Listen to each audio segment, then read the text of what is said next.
Hi there, students. Okay, I had a question about the difference between consummate, an adjective, and connoisseur, a noun. Notice you can have a verb to consummate, but that's got a different stress pattern. Consummate. So, somebody who is a consummate expert is somebody who is very skilled, very experienced. They're fully qualified. They're perfect in every way. So he's a consummate gentleman. He's the perfect gentleman. He's a virtuoso in being a gentleman. Yeah, particularly the collocation, he's a consummate liar. Yeah, he's a liar completely in every way. Yeah, he's a master at it, and he lies almost perfectly. A connoisseur, on the other hand, is a specialist, somebody who is specialized in a particular field, and particularly in fine arts or food or drink.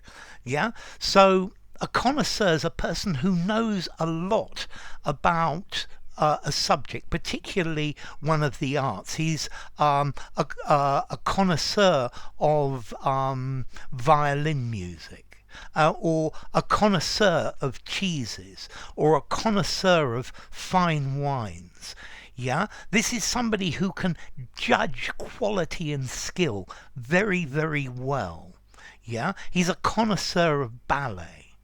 Okay, he's a consummate dancer. He dances perfectly. He's a virtuoso in it. He does it incredibly well. Yeah, so these two words are actually really rather different. Yeah, consummate, having great skill, having great flair.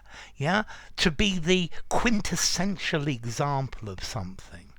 Okay, so maybe you're a connoisseur. Yeah, and if you're a connoisseur, you have consummate knowledge about a certain particular field. Okay, you have very deep knowledge, almost perfect, yeah, or a good example of it. Whereas a connoisseur is somebody who knows a lot about a certain field. So, enough. If you enjoyed the video, give it a rating, subscribe to my channel, and I'll see you soon. Bye for now. Consummate or connoisseur?